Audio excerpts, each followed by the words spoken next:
Fala pessoal, tudo bem? Aqui é o Id do Fractais, estamos junto aqui eu, Ale, Dani e Fê, e hoje a gente tem um convidado muito especial, Rafa Lopes. Ele é tatuador e muitas outras coisas, então Rafa, eu passo a bola para você se apresentar, porque eu tenho certeza que você vai fazer muito melhor do que eu. Que isso. Bom, para mim, galera, é um prazer enorme estar aqui com vocês. Muito bom ter sido convidado, até para a gente sempre estar contribuindo aí nesse lugar de fala, né, sobre neurodivergência. E, bom, para quem não me conhece, eu sou o Rafa Lopes, sou tatuador, artista, faço de tudo um pouco, sou artista, no caso, mais focado em geometria, pontilhismo, e black work, mas o foco do meu trabalho hoje é trazer histórias de vidas das pessoas, né? Suas suas coisas, né, suas passagens de vida, assim, mais no sentido de honrar, né? Algumas passagens de vida e também sanar alguns problemas num sentido até meio terapêutico, sabe? Minha tatuagem ela tem um foco muito nesse sentido. Então, hoje a pessoa que me procura, ela não está ali trazendo um desenho pronto para mim, ela traz somente a história dela e eu faço uma transcrição em obra de arte e ela carrega isso para o resto da vida dela, na pele dela. Então, não só isso, faço motovelocidade também, surfo, ando de skate, faço slackline, eu sou tipo, faço de tudo um pouco, sempre que dá na telha de focar em alguma coisa, né? Para quem não sabe aí, nós temos hiperfocos variados, então cada hora eu estou fazendo alguma coisinha, mas atualmente eu estou mais focado na tatu e na motovelocidade. E é isso, galera. Prazer estar aqui com vocês. Oh, Maravilha, Rafa. Super irado. prazer te receber. Isso tudo que você está descrevendo tem uma palavra muito bonita para falar dessa capacidade que a gente, como neurodivergente, tem de fazer muitas coisas que a gente se chama de polímata, né? Uma pessoa que tem muitos campos de interesse, muitas áreas de atuação, assim. E justamente o episódio de hoje é para a gente falar sobre o processo criativo. E aí, queria ouvir um pouco de você já, como que você entende que a sua neurodivergência possibilita, facilita, permite o seu processo criativo, assim, como ele se produz, quando que você começou a perceber isso? E claro, né, você começou a se perceber criativo muito antes de você receber o seu diagnóstico, assim. Conta um pouco essa história pra gente, Rafa. Então, eu sou artista há 10 anos, eu sempre, desde criança, assim, desde muito, muito molequinho, eu sempre gostei de desenhar, sempre tive um olhar um pouquinho mais detalhado para as coisas, sabe? Então, tudo para mim era muito detalhado, assim, pelo menos as coisas, as texturas, as formas das coisas, era sempre uma coisa muito fácil de identificar para mim, né? Então, hoje, que eu sei que eu sou neurodivergente, né? Eu tenho dupla excepcionalidade, eu sou autista e tenho outras habilidades, então hoje que eu sou diagnosticado, tardiamente inclusive, né, que eu fui diagnosticado aos 32, e agora, poucos meses atrás, eu fui descobrir que eu era altas habilidades também, eu fui meio que entendendo, né, por conta até de ser aquele curioso nato, né, sempre estou trocando ideia com o chat GPT, falando sobre filosofia, física. Ontem mesmo eu estava aqui no quarto desenhando, minha esposa me pegou no pulo aqui, conversando com o chat GPT como se fosse uma pessoa do meu lado, né? Falando de física.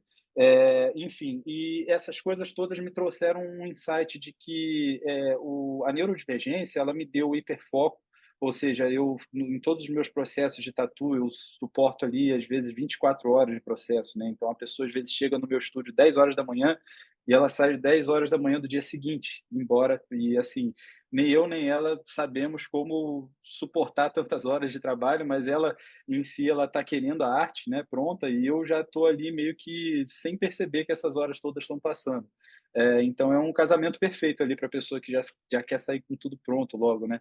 Então, esse hiperfoco, esse perfeccionismo, essa visão mais ampliada, essa conexão de assuntos multidisciplinares trouxeram muito uma visão criativa para o meu trabalho, no sentido de eu fazer muita associação facilmente. Então, eu posso até trazer um exemplo. Outro dia eu trouxe eu tive uma história de um cliente que ele me trouxe algumas coisas meio pesadas da vida dele, da passagem de vida dele, né?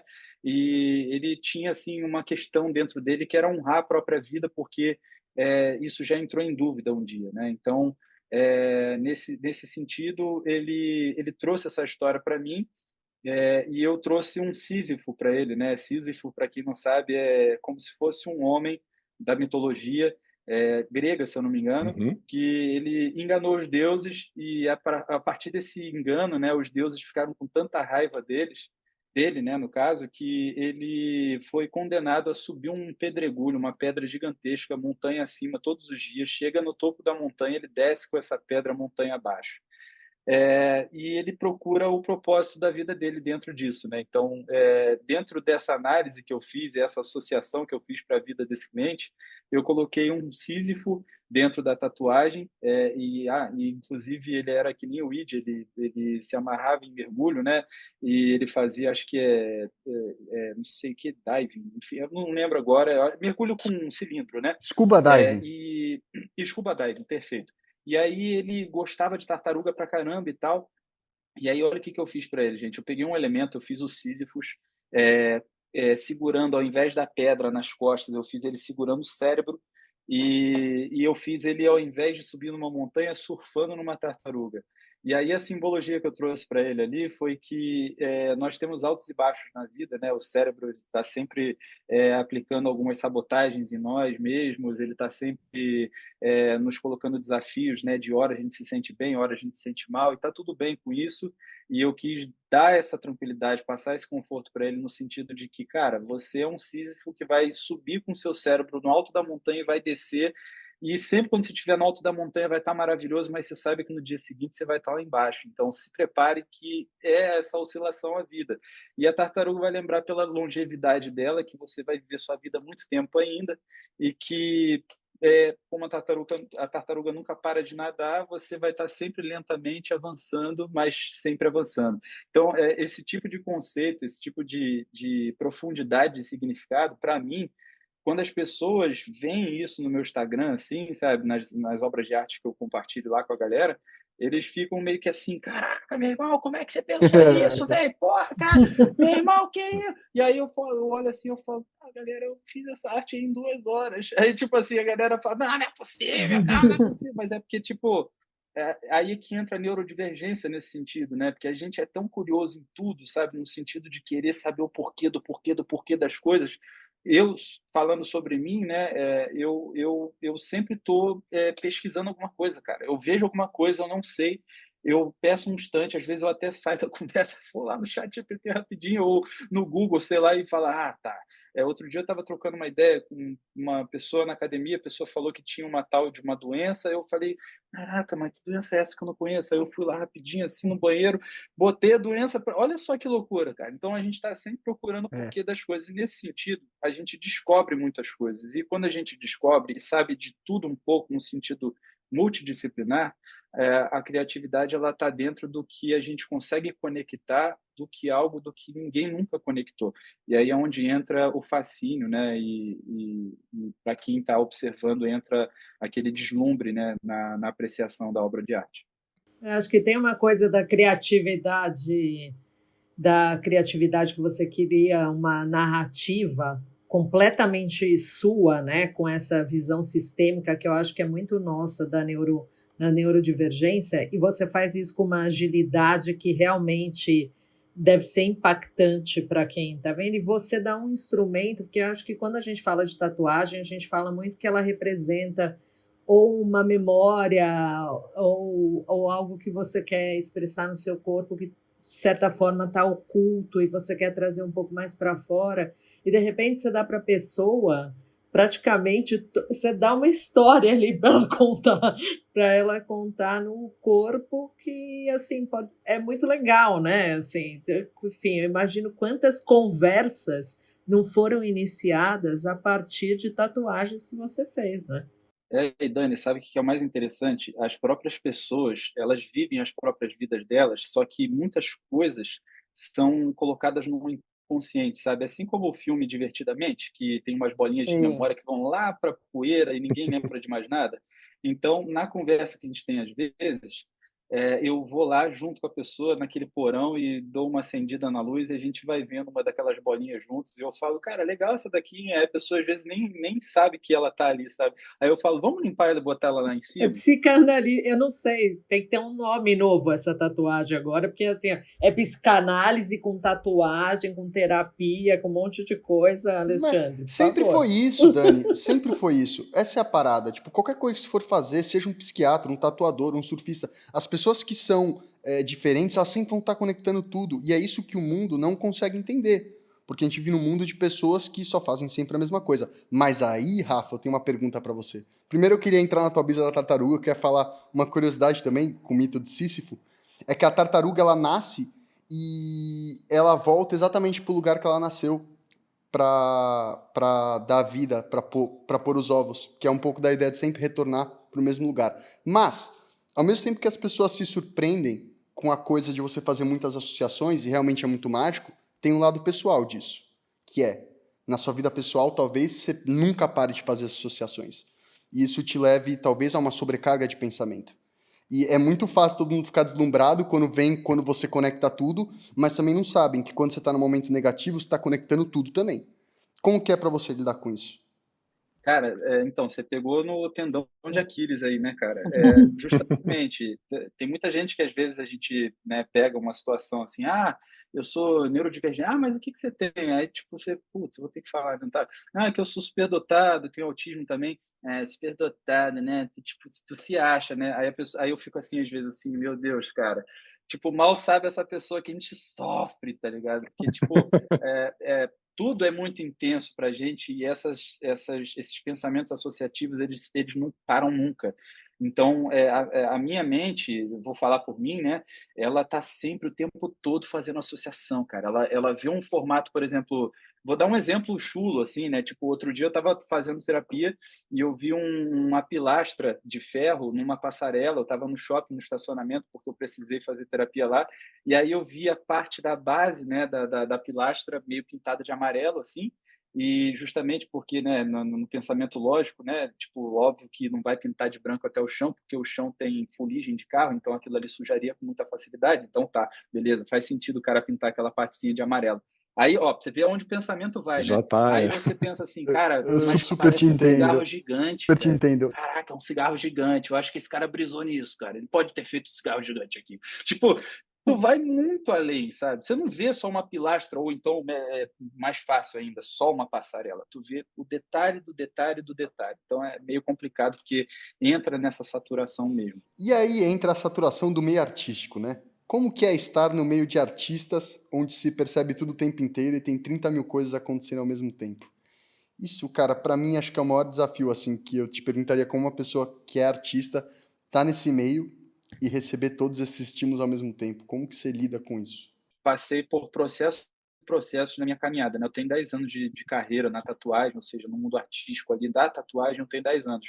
Então, eu já participei de convenções, já fui muito premiado em convenções, já ganhei prêmios de várias categorias diferentes, já tive em estúdios com muitas pessoas e, cara, era o tempo todo assim, com placas vermelhas na pele, sabe?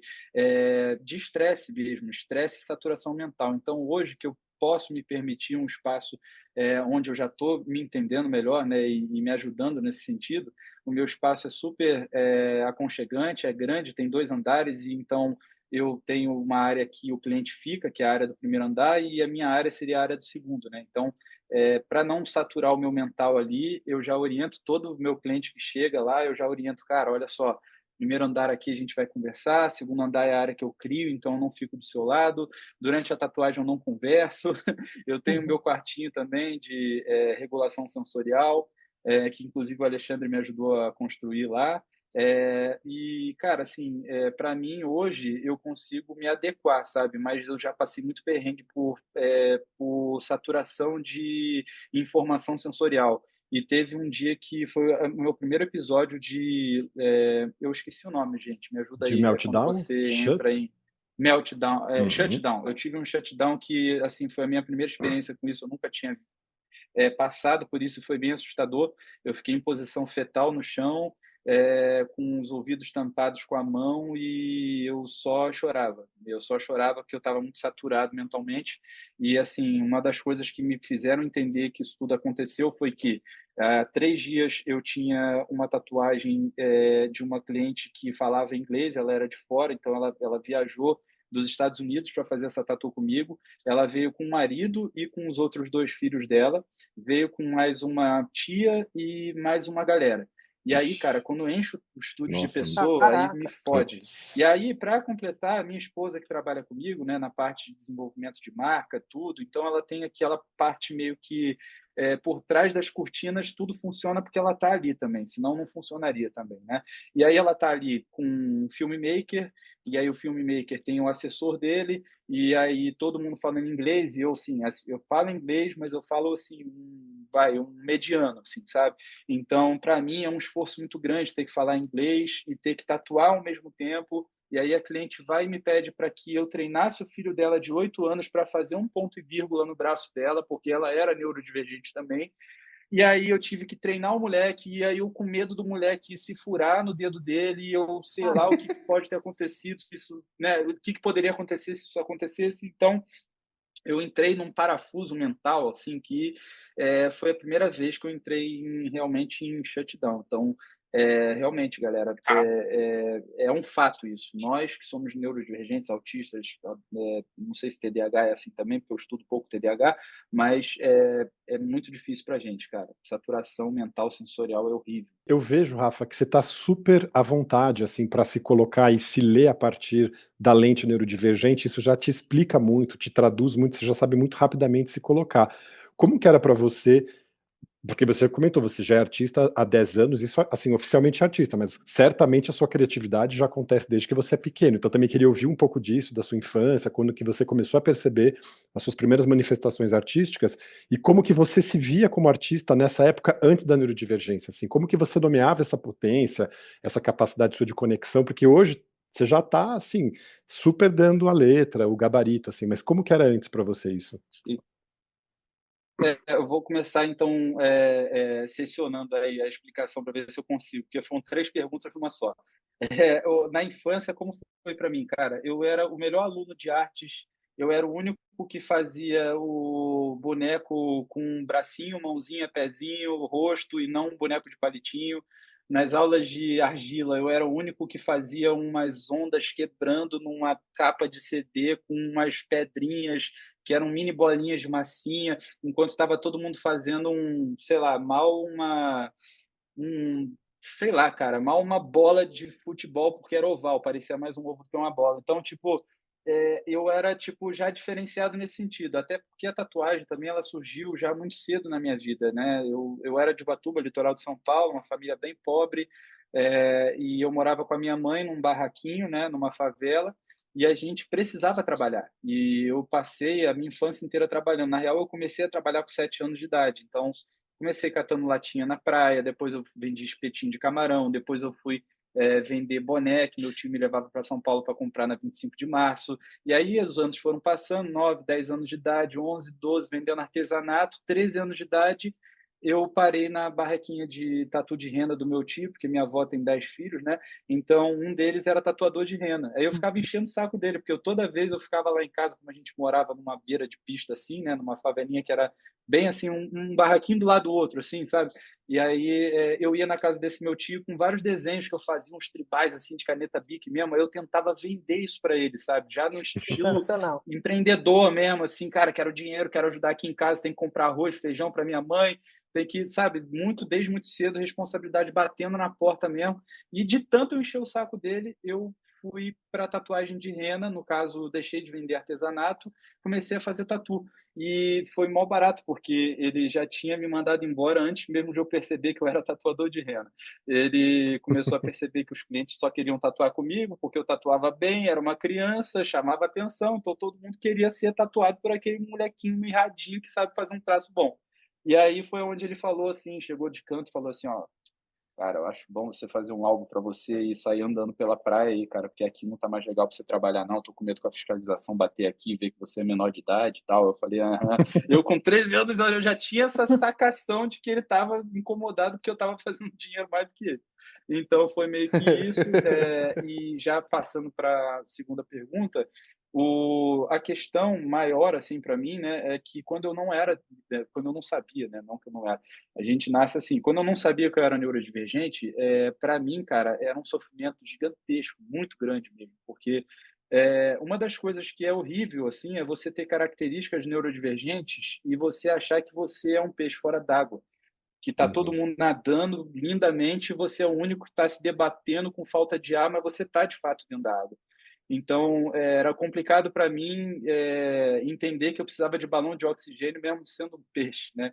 E esse balão de oxigênio é a explicação de entender quem nós somos. Então, eu acredito que depois que eu descobri, cara, muito estresse, muita ansiedade deu uma cessada, deu uma diminuída, porque agora eu consigo entender o porquê que eu ajo de tal forma. Porque uma das coisas que me ferravam a cabeça era que as malditas regras sociais, né, se você não olha no olho de alguém, você não é uma pessoa confiável. E aí Uhum. você lida com vendas. E vendas é não só comunicação verbal, mas tem muita comunicação corporal. Então, é onde entra o masking, né, cara? Que minha vida inteira eu fiz, mas eu não sabia nem o que estava fazendo. Cara, às vezes eu sentia dor física, que eu ficava assim, ó. Ai, cara, eu tenho que ficar com o olho no olho dele. Ah, não tira! E aí, aquela vontade de olhar para o chão, sabe? Porque você não aguentava, assim. Então, meio que isso foi uma das coisas que me quebraram, assim, sabe? Porque eu ficava me julgando, sabe? Por que que eu não consigo olhar no olho da pessoa, né? Tipo, e hoje que a gente se entende, a gente começa a respeitar mais, né, o nosso jeito de ser, né? Cada um é único, então é isso, né?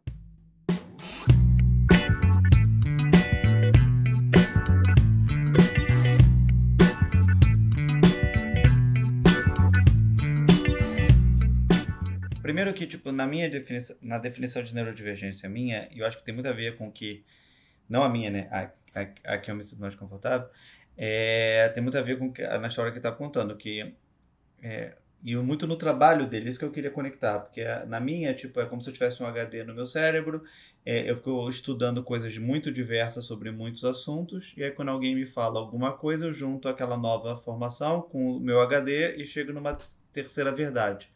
E basicamente é muito parecido, pelo menos como ele contou, do processo criativo dele para criar tatuagem. Essa é a pergunta 1. A pergunta 2 é: por que tatuagem e não outro tipo? Por exemplo, eu adorei a sua arte. Eu não sou uma pessoa tatuada. Tenho vontade, não sei, eu não sei se eu tenho. Na verdade, eu acho que eu não tenho vontade, mas sempre que eu vejo uma coisa legal, tipo, não sei se eu quero alguma coisa tão permanente para mim, de algum modo. E aí a pergunta vai assim: caso alguém goste do seu estilo e queira uma arte que não seja tatuagem, você interpreta que é outra arte? Você aceita esse tipo de coisa ou não? Tipo, eu sou tatuadora, minha obra é para uma permanência de pele e tem uma conexão de pele que funciona, e quando vai para outro tipo de elemento, como um quadro, é outra coisa para mim. Como funciona isso para você? É basicamente as duas perguntas. Outro suporte. O artista hoje, né, ele é artista de tudo, assim, na real, né? Pelo menos eu vou falar por mim que é mais fácil, assim. Eu sei fazer uma estátua bem feita, eu sei fazer uma pintura, eu sei fazer tatuagem, eu sei andar de moto muito bem, eu sei fazer uma porrada de coisa. Só que, tipo, eu acredito que o tempo, como ele só tem 24 horas, de nossos dias só tem 24 horas, a gente não tem tempo para se dedicar a tudo isso, né? Então, tipo, a tatuagem hoje, ela é a minha forma de manifestar a minha expressão artística, mas eu sou capaz de fazer outras coisas também. Mas no caso da sua pergunta, eu não consigo fazer hoje pintar quadro, né, e nem nada disso, porque assim, meu tempo é muito escasso. Eu tatuo 3 vezes por semana. Eu tenho 2 filhos que são autistas também. Eu tenho, sabe, eu tenho meus hobbies que eu gosto também de trazer a minha cabeça um pouquinho para um lado menos exigente, sabe? Aquele lado mais lazer. Então, a minha rotina hoje está bem equilibrada entre trabalho e lazer, mas sim, consigo fazer de tudo um pouco, mas não faço hoje, eu não tenho tempo, entendeu? porque é difícil a gente se dedicar a tudo e o Id que pode também falar, né, que ele faz um pouquinho de tudo também aí, é É. complicado você focar em tudo, né? Mas, bicho, na real, a real é que você tá fazendo. E você sabe disso. Tipo, uma vez que você mexe com arte, você mexe com a ideia de o quê? Unir elementos subjetivos para comunicar algo. E eu nunca entendi gente ficar tentando separar artes plásticas de música, de artes cênicas. Cara, todo grande artista vê tudo, entendeu? É sobre a mensagem que está passando, é sobre você compreender para quem você fala e como você fala e o que você fala. Então, tipo, o tempo inteiro você está fazendo isso, mas naturalmente a gente vai se fixar em um lugar de comunicação, porque aí entra um outro aspecto da arte que eu posso falar da minha parte, talvez, que seja hoje, para mim como artista, o que mais me freia. Que existe uma coisa do perfeccionismo, né? Da coisa técnica. Como que assim, se você faz uma coisa que tem um baita significado, mas você não teve um sofrimento técnico para chegar naquilo, aquilo meio que perde valor. Entende o que eu quero dizer? Claro Aos que eu olhos dos entendo. outros, né, Assim, porque acho que a gente não se vê assim, mas as pessoas parecem que se você não se esforçou o suficiente, você não pode receber os louros, né? Desculpa te interromper, Rafa, vai lá. Exato. não, mas é por aí mesmo, assim, tem os dois lados, né? Tem as pessoas que pensam assim, tem você mesmo que se auto-sabota e fala, puta, eu fiz isso aqui tão rápido, será que tem esse valor todo mesmo? Tá todo mundo falando, caraca, incrível, lindo, bonito demais, nossa, como é que você fez isso? Você tá por dentro assim, cara, mas eu não me esforcei nada para fazer isso aqui. Tipo, será que é isso tudo mesmo? E tem as pessoas que vão ver que você fez rápido também e vão ter esse pensamento também. Então, cara, assim, é meio complexo isso, né? Mas, assim, levando um pouquinho em consideração ali o que a gente estava falando antes, cara, hoje eu me separo mais nessa questão de fazer tatuagem. E só para colocar um parêntese, as minhas tatuagens, galera, não são aquelas tatuagens meio que todo mundo conhece, sabe? Tipo assim, eu quero um leão, eu vou lá no tatuador, eu vou pedir para ver o álbum dele, e eu vou achar um leão lá no álbum dele, vou escolher aquele leão lá. Não, as pessoas elas não fazem isso no sentido de que quando elas decidem tatuar comigo, elas sabem que aquilo ali vai ser um pouco mais profundo. E sim, cara, a arte é terapêutica, galera. Então, se você ouve uma música, você chora às vezes, você chora de alegria ou de felicidade ou de tristeza.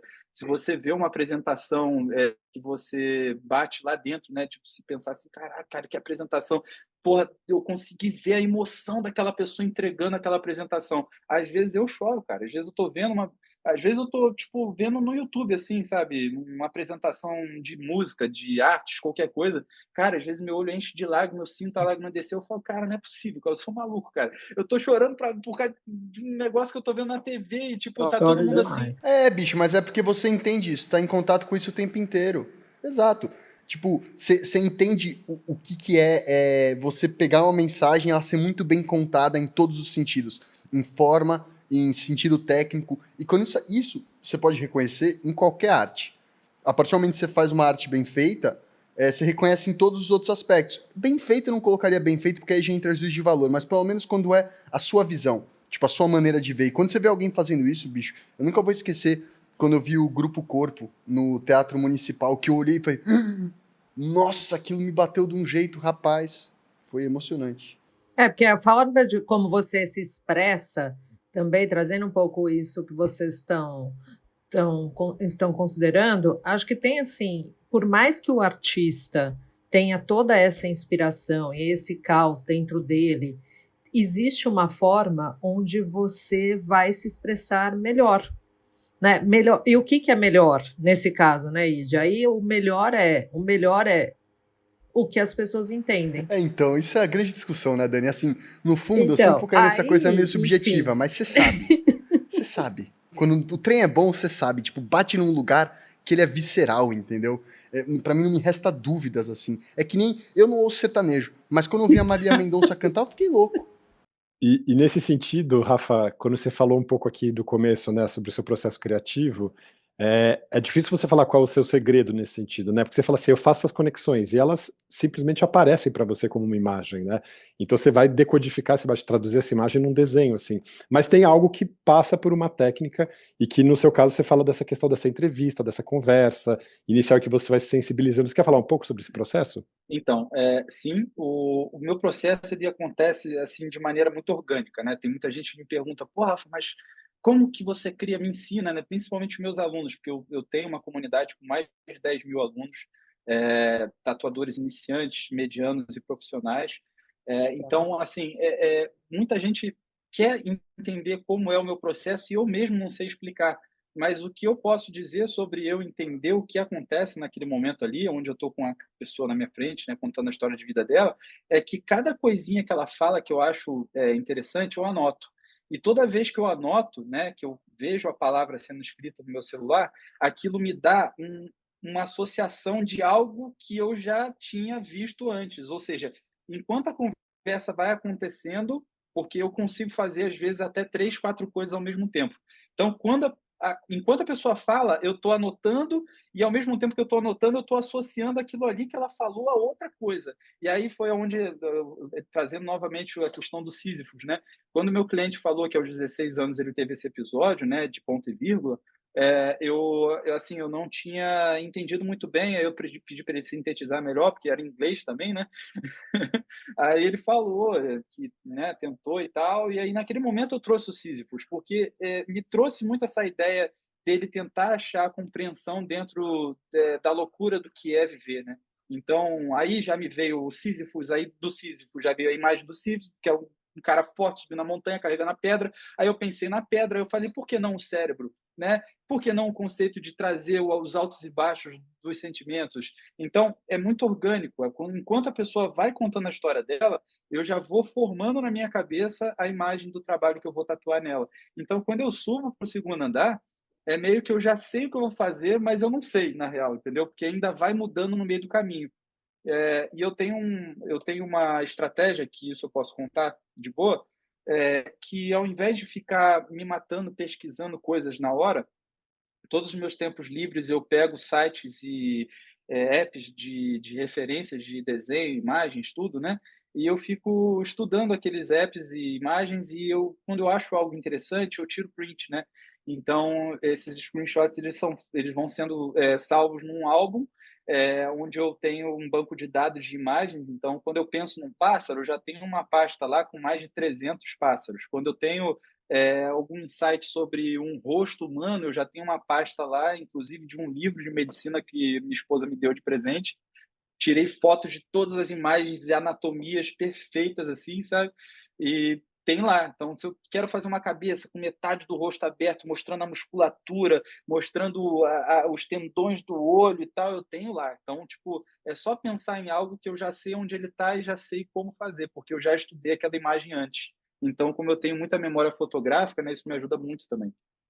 É meio doideira. Total. Mas você sabe que uma coisa que é legal, que eu fiquei pensando agora no seu processo criativo, é que quando eu tenho um processo criativo, geralmente é o inverso do que você tá contando. Que é assim, o seu, na verdade, o processo, a expressão, ela ramifica, né? Porque eu vi algumas das suas tatus, elas, na verdade, elas vão se entremeando ali com esse seu entendimento e tal, enfim. E meu processo criativo, por exemplo, quando eu faço ou naming, ou logo, ou algumas coisas que eu nem faço tanto assim, tá? Mas estou falando que é o que está mais perto do meu processo criativo, eu quero condensar meu pensamento. Eu quero pegar toda essa fractalização do meu pensamento e colocar numa coisa bem pequena e simbólica e que contenha todos aqueles significados. Vamos dizer que a boca do seu filtro é muito, muito, muito fininha, né? A boca do meu filtro já é um pouco maior, então, tipo, cai mais água dele, sabe? No sentido até de que você mas essa é a realmente tem que parada, bicho. condensar aquilo numa coisa, tipo uma maçã da Apple, sabe? É tipo o João Gilberto no Clube Tipo da Esquina. isso. Tipo, o João Gilberto ele vai ficar lá até condensar a expressão ao máximo, enquanto o Clube da Esquina vai abrir pra caramba e tentar explorar, tipo, todas as coisas que vem quando você tá fazendo uma música. Cara, você tava falando sobre criação, e assim, eu sou uma negação pra arte, mas depois que eu comecei a estudar design, eu amo me expressar por imagens. E uma coisa que me ajuda muito é a inteligência artificial. Por quê? Porque com isso eu consigo cobrir a lacuna que eu sou uma negação, que é desenhar. Exemplo, a gente gravou o último episódio que era direito para pessoas autistas. E aí eu fui fazer a capa, eu comecei a entrar na pira, né? Tipo, direito. O que representa direito? Aí eu comecei a escrever as palavras e cheguei à conclusão que uma parada que representava era o martelo da justiça. E aí cai pra processo, tipo, burocrático em esteira. Aí eu falei, porra, bicho, é isso então. São vários ovos correndo numa esteira com um martelo que vai quebrando eles, mas tem um ovo no meio que é um ovo colorido com um girassol. Sacou? Que é a pessoa autista no meio do sistema de direito. E eu entendo demais suas piras. De, tipo, ir brisando, assim, sabe? E a inteligência artificial me deu muita vazão, mas eu me invalido muito por isso, porque eu falo, pô, você não sabe desenhar nada, nem uma cabeça de palitinho, mas ao mesmo tempo sua cabeça, tipo, na hora de pensar significados e se comunicar por imagens, vai pra lugares que eu adoro pirar. E eu nunca consigo me validar nesse sentido, sabe? De fazer uma parada. Quando a gente fizer a capa desse episódio, você que vai fazer, mano, por favor. Eu te envio as capas com o seu feito, você faz tua capa. Boa, legal. Porra. É uma honra fazer, pô, que isso, com certeza. Uma das coisas que eu acho que assim acontece muito por exemplo, eu tenho alguns valores que são intransferíveis, né? Tipo, eu penso que um dia a robotização ela vai tomar conta de tudo, né? E, inclusive, estavam falando aí, né, o Elon Musk estava falando outro dia aí de salário mundial, né? Salário, porque todos os carros vão sendo preenchidos por máquinas e robôs, então vai ter um momento que o ser humano não vai ter posição e encaixe em alguma categoria de trabalho. Uma renda Então, básica universal, mas o Elon Musk está isso. puxando a ideia que aqui no Brasil é o Suplicy que tem essa ideia faz tempo, hein? Pois é, cara. É tipo um Bolsa Família universal, né? Universal, Tipo isso, sim, assim, sim. no sentido Uma renda básica universal, né? de pensar uma renda para todos, porque não vai ter espaço. Então, eu E eu acredito já que tenho esse valor, gente, é R$15 mil. Eu já fiz essa conta. seria maravilhoso. Então, esse espaço, gente, ele não pode ser preenchido pela máquina. Então, eu tenho muito essa questão, às vezes, assim, de, putz, eu posso usar o chat para criar um desenho, eu posso usar o chat aqui para desenvolver uma ideia que eu posso escrever rapidinho para ele me dá e depois eu transcrevo, eu passo por cima, eu boto meus traços em cima, mas eu faço questão de não usar isso. Porque no sentido da tatuagem, isso eu vou agora no segundo sentido que eu estava falando, para uma capa, alguma coisa no sentido de uma thumbnail, uma coisa nessa pegada, aí realmente não desvaloriza a ideia, porque a ideia foi sua, né? Você só pediu para aquilo ser sintetizado na máquina. Mas no meu caso, eu não posso, porque eu sou um artista que as pessoas procuram pelo meu desenho. Então eu me sentiria falso se eu não trouxesse algo feito por mim, entendeu? Uhum. E tem a questão do seu perfeccionismo, né, Rafa? Que dá para perceber muito no seu trabalho o nível de detalhe. Não, acho que a galera que está aqui nos ouvindo depois entra aí no Insta do Rafa, depois você passa seu Insta aqui, Rafa, para ver o nível de detalhamento do seu trabalho. Acho que é por isso também que você foi ficando tão famoso, tão conhecido, e aí você entende o perfeccionismo do autismo pegando assim e te lapidando totalmente, né? Você quer falar desse processo de perfeccionismo seu? Com certeza, cara. Tem hora que, assim, o cliente olha, a gente faz pausas periódicas, né, de 1h30, 2 horas. Às vezes eu perco um pouco a noção do horário. Eu acho que passou 10 minutos só, eu vou olhar, tipo, era 4 da tarde, agora são 7 da noite. Aí eu fico assim, caralho, meu irmão, 3 horas passou aqui, eu nem senti. Mas acontece muito no final da tatu, o cliente já meio que olhar assim e falar, cara, Rafa, eu fui no banheiro ali agora, tá pronto, né? Aí eu falei... Eu dou risada, às vezes eu falo assim, cara, eu acho que falta mais umas 3 horinhas, cara. Aí a pessoa, não, você tá de sacanagem. Eu falei, não, sério, tá faltando aqui, ó, aqui também, lapidar esse cantinho. Aí a pessoa fala, mas não precisa, cara. Eu falei, não, precisa, porque aquele 1% a mais de beleza vai me colocar num nível diferente. Então, segura aí, cara, deita aí.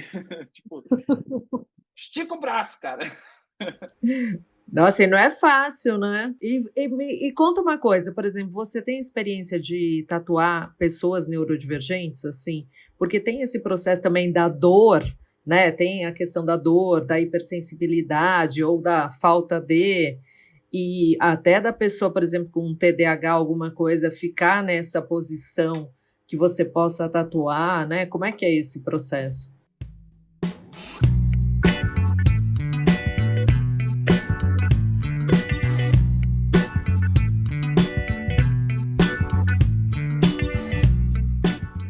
Olha, cada processo é um processo único, né? Não tem jeito. Cada pessoa é uma pessoa diferente, é uma pessoa que age diferente, é uma pessoa que você tem que se adaptar diferente a ela. Então, às vezes eu consigo assim, que quem trabalha no comércio, né? Enfim, o masking já ajuda bastante, né? Que às vezes eu me sinto meio que um camaleão, sabe? Eu tenho que ir me adaptando a mim mesmo e às pessoas. Então, tipo, cada atendimento tem uma cor diferente acontecendo ali no meu dorso, sabe? Então, meio Imagina. que eu já atendi autistas que tinham hipersensibilidade à dor e já atendi autistas que tinham não tinham hipersensibilidade à dor, dormiam Hipossensibilidade, né? fazendo tatuagem. Uhum. Então, tipo, mano, é por isso que é tão diverso, sabe, esse mundo, assim, da neurodivergência, né? Porque o autismo, ele não é igual para mim, como não é igual para nenhum outro autista, né? Então, realmente é muito intrigante ver que uma pessoa consegue dormir sentindo dor e a outra não consegue fazer um traço direito que já está gritando, já está se mexendo. Então, realmente é um processo que, às vezes, é uma incógnita, assim, você não sabe o que você vai passar ali naquele dia com aquela pessoa. Bicho, você tem que fazer mergulho. Você vai pirar, mano. Eu tenho certeza que vai ser tipo. Não, na moral, vai ser a mesma pira que tatuar. É tipo assim, você tá naquele universo que as pessoas estão falando, aí você começa a tatuar, aí vem o barulho da maquininha. Silêncio total. Hiperfoco, pá, maquininha, aí depois volta pro mundo. Aí depois volta pra maquininha. Mergulho é a mesma coisa. Pergunta: você já teve alguma. A pessoa conta a história, você transforma isso em tatuagem. A pessoa fica acompanhando o processo que você está fazendo e ela dá pitaco, ela não vê e vê no final. E a pergunta 2 já teve algum caso que tipo a sua visão não batia com a visão da pessoa e tipo e aí como você lidou com isso? Ou tipo sempre a pessoa se apaixona? Tipo, essa é a pergunta. Então, Felipe, eu só esqueci da primeira. Você pode repetir? Eu foquei tanto na Não, segunda que eu a esqueci da pergunta é se Das primeira. ela fica pessoas dão acompanhando. pitaco Você na, fala, ela na te dá Não, um tá, tatu. feedback beleza. no meio e dá pitaco. Isso. Então, eu sempre crio no segundo andar do meu estúdio, que ele foi estrategicamente feito dessa forma, justamente porque o meu antigo estúdio não era assim, então eu sentia muitas questões com aquela estrutura daquele antigo estúdio que eu tentei consertar para esse segundo.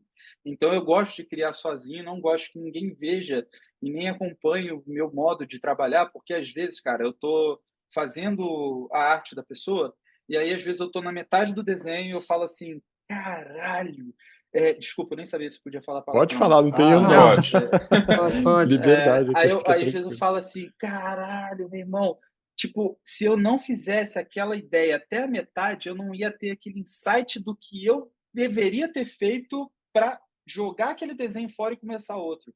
Agora você imagina, e é um desenho que a pessoa se apaixonou no final, sabe? Agora você imagina se essa pessoa me visse começando a fazer aquilo. Ela ia começar a travar tudo até chegar naquele ponto da metade onde eu tive aquele insight que me fez desistir daquele primeiro desenho para começar um segundo. Então, por isso que quando eu falo que a arte é muito orgânica, ela é orgânica mesmo, assim, porque tudo muda o tempo todo, né? Então, assim, é bem por aí, assim, sabe? No sentido de você respeitar meio que como você funciona ali, não deixar a pessoa ficar dando pitaco e vir o processo, porque a pessoa, quando ela não tem é, muita habilidade e não conhece como algo acontece, ela acaba atrapalhando o que acontece ali porque ela não sabe o que está acontecendo. Então, meio que é bom trabalhar dessa forma. E a segunda parte é que, cara, realmente nem eu sei como que isso acontece, não sei se é porque eu absorvo muito, muito bem todos os detalhes e capto cada sensação que brota na expressão do olhar da pessoa, a boca trêmula, a retina se está dilatada ou não está. Então, muita coisa que eu capto é transformada no que eu acho que mais pesa para a pessoa, sabe? Tanto no que ela mais tem de dor naquele momento que ela quer sanar, tanto no que as passagens da vida dela correspondem ao que ela quer honrar, ou o que ela acha que não está honrado, ou o que ela acha que deveria ser mais valorizado, mas não está, ou o que ela quer muito mudar na vida dela, na trajetória dela, que ela não muda por procrastinação. E aí, quando eu trago uma frase para ela, tipo, agora, vou fazer uma tatu amanhã, e o meu cliente tem essa característica de procrastinar e tal, aí eu escrevi assim, tipo, faça, sabe? Eu só escrevi isso, do it, em inglês, do it. Uhum. E ele, quando ele viu aquilo, ele falou, cara, que incrível, cara. Tipo, eu falei, pô, naqueles momentos de mais ou menos, brother, você vai ver aquilo ali, você vai ter certeza. E é aquele milissegundo que vai fazer a diferença. Ele é jogador de tênis também, então, às vezes se vê ganhando um jogo, aí chega em 70% do jogo, ele, putz, acontece uma virada de chave na cabeça dele que traz insegurança, traz uma porrada de coisa e o cara perde o jogo, sabe? Ele tá ganhando de lavada e vira uma chave. E aí eu falei, tipo, cara, eu preciso botar uma frase naquele momento para que ele leia no pulso dele aquela frase e esqueça de pensar demais e só faça, sabe? Só continua. E nesse sentido que eu trouxe para sintetizar, cara, que 99% dos meus projetos, Felipe, eles são aprovados pelos meus clientes, cara. Então, Tipo, o que aconteceu com 1%? 1% é quando me pedem para fazer algo que não é ideia minha. Aí é aquele 1% que eu não, Mas infelizmente, não tem você nem jogo. faz, quando a pessoa já tem um Não, pedido específico. não, não. Quando ela vem com uma arte de um outro artista e tal, eu falo, cara, vai procurar esse outro artista ou essa outra artista, então, né? Mas eu, por respeito ao trabalho desse artista ou dessa artista e por respeito ao meu trabalho também, eu não tenho como fazer, entendeu? Aí o dinheiro não fala mais alto nesse momento para mim.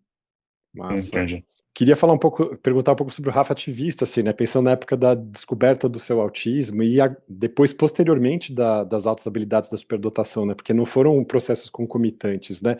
Como foi para você receber o diagnóstico do autismo na época e como que você se portou e se colocou aí diante da comunidade, das pessoas? E como está sendo para você essa descoberta da superdotação? Como é que você está lidando com isso? Cara, que engraçado, né, você falar sobre isso, porque, tipo, vou responder logo a segunda já, porque é a que mais está me pegando, assim, tipo, tem muita característica de superdotação, de altas habilidades, né, que eu não sabia que era disso, né, e eu tenho me pego mais estudando sobre esse assunto agora e eu tenho entendido melhor um pouquinho sobre essas características que não são só do autismo, mas também tem muita coisa que é das altas habilidades. Então, Uhum. eu tenho me entendido melhor, sabe? Eu tenho conseguido trazer mais conforto no sentido de, cara, agora eu entendo por que eu ajo dessa forma. Então, é um mecanismo que aquilo ali, sabendo do que é, a gente consegue tratar, né? Tipo, meio que, putz, vamos tentar fazer assim, porque isso aqui é uma saída para essa rigidez cognitiva aqui. Ou, sei lá, vamos tentar imaginar que você está pensando tão vividamente, até com cheiro na imaginação do local que você está vivenciando, que você confunde aquilo com a realidade. Então, vamos com calma um pouquinho, porque de repente você está confundindo essa imaginação aqui com a realidade. Então, para mim está sendo maravilhoso estar me descobrindo nesse sentido. Porque muitas coisas, quando se tornam obscuras na nossa mente, né, principalmente no que se refere a nós mesmos, a gente acaba não entendendo, né, e aquilo gera uma ansiedade tão grande que se transforma em depressão também. Então, é muito complicado ser diagnosticado tardiamente, mas muito feliz também por ter acontecido, né, porque minha vida inteira eu passei muito perrengue por conta de não saber o que eu era. Então, tipo, para mim é maravilhoso saber, cara. Então, para as pessoas que estão ouvindo a gente aqui também, cara, galera, se sente alguma coisinha diferente, procura um psiquiatra, procura ajuda, vai descobrir quem você é, porque é só coisa boa que vem dali em diante, cara. Só coisa boa mesmo. Maravilha. E você quer contar um pouco dessa fase justamente que você fez o primeiro passo para você começar a pensar na sua divergência foi a questão do autismo, né? Como é que foi essa fase para você, Rafa? Então, na real, cara, tudo aconteceu meio que sem querer, sabe? Meu filho mais velho, Miguel, hoje ele tem 12, na época ele tinha 9, com muitos problemas na escola desde muito cedo. E a minha esposa sempre tocando o barco ali no sentido de, cara, a gente precisa ver aqui o que o Miguel tem, cara. Eu falei, não, cara, pô, moleque é só um moleque, é só uma criança, tá na idade, né? E a mãe sempre preocupada e tal. E aí eu comecei a me atentar também, só que aí a Amanda, minha esposa, ela sempre marcando psicóloga para lá, psicólogo para cá. E aí chegamos numa psiquiatra, que aí é onde veio o primeiro diagnóstico dele de autismo. Aí a gente ficou, né? Não, não é possível, como assim? A gente não tem isso na família e tal, bababá. Aí, beleza, a gente foi na dúvida, né? E também na gana de ter a certeza, a gente também foi em outra psiquiatra, que também deu o mesmo diagnóstico. E, enfim, quando eu descobri que o Miguelzinho era autista, a gente acabou, principalmente assim, no sentido de querer, na curiosidade de saber sobre as coisas, eu fui estudando bastante coisa sobre autismo, coisas que eu achava interessante eu mostrava para a Amanda também estudando por conta dela, e aí teve um momento que a gente teve um insight, assim, falando, cara, cada coisa que eu lia, porque era uma necessidade, eu como pai eu precisava estudar e entender melhor para poder lidar melhor com meu filho, né, e poder ajudar ele com ferramentas, então foi onde a gente foi estudando e cada coisa que a gente foi aprendendo, a gente foi assim, caraca, parece que tá falando de mim. Aí a Amanda a mesma coisa. Caraca, amor, isso aqui não é você não, velho? Isso aqui... Aí a gente começou a estudar E aí eu comecei a entender que, porra, cara, eu acho que eu sou também, cara.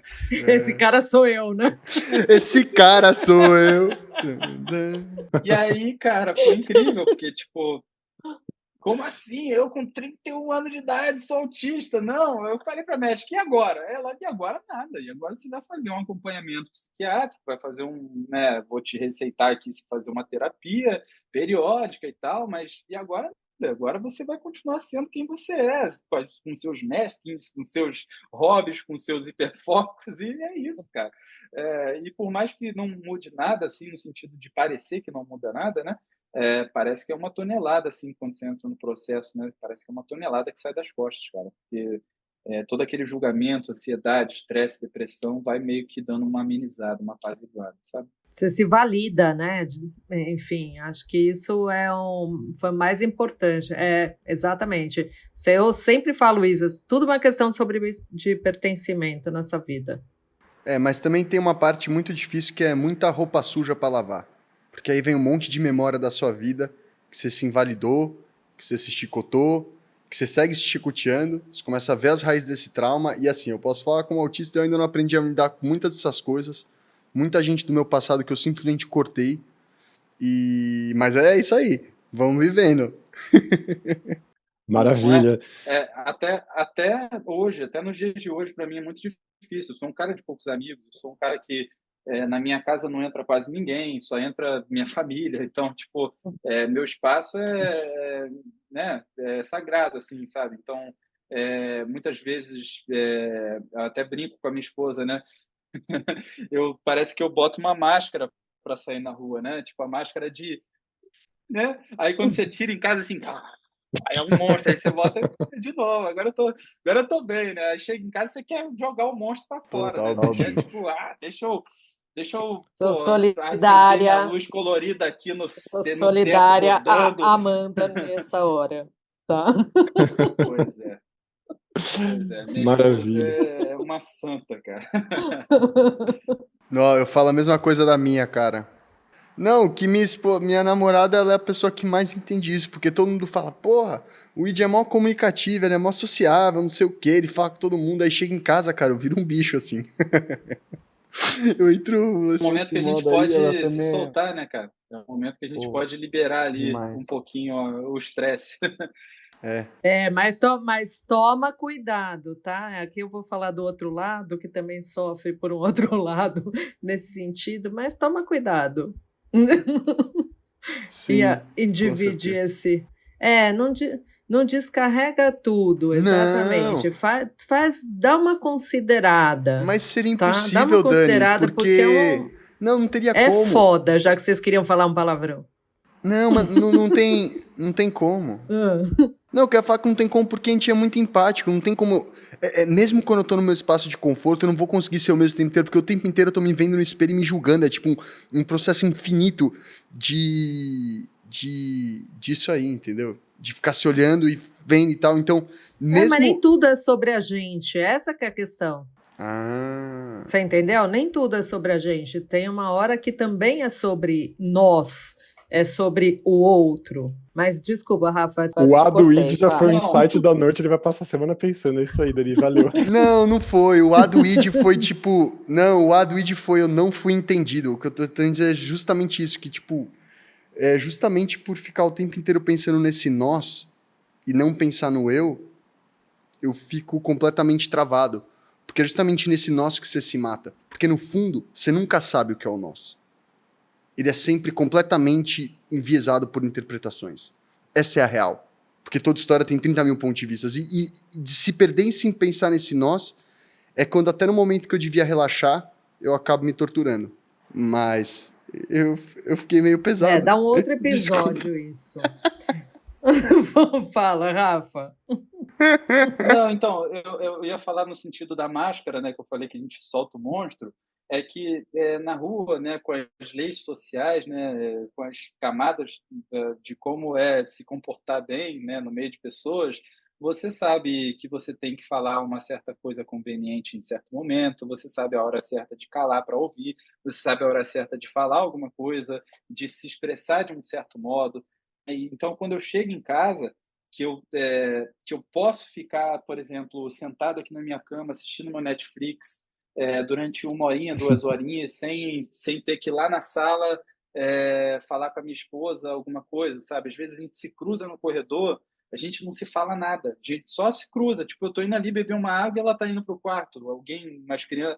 O Miguel me chamou na sala, o Benjamin tá chamando ela aqui no quarto, sei lá. E assim, e tá tudo bem, não tem problema a gente não ter se falado naquele momento, sabe? Que tanto ela quanto eu sabemos que a gente precisa, às vezes, de um momento a sós para a gente se regular, não só para quem é autista, né? Para as pessoas também que estão saturadas do seu dia de trabalho. Tem Então, seus próprios códigos, nesse momento, né? Nesse momento que os códigos validam um pouquinho e te fazem relaxar, sabe? Porque você fala, eu não preciso cruzar com a pessoa e falar, hoje tá fazendo frio, né? Tipo, tá só hoje, né? Sabe? Você não precisa, não tem necessidade disso. Já na rua você tem que passar nada pelo porteiro. Tá um calor small hoje, talking, né? É mesmo. Tipo, só isso já faz você abrir um sorriso no rosto da pessoa. Agora, quando você passa reto e não fala nada, ele já tá assim, ó. Aí você tá ouvindo o pensamento dele. De tão doido que você tá assim, puta, não falei nada, né? Acabei de ouvir, ó, cuzão, nem me deu bom dia, ó. Filha da puta. E assim, rola, né? Rola isso, é normal.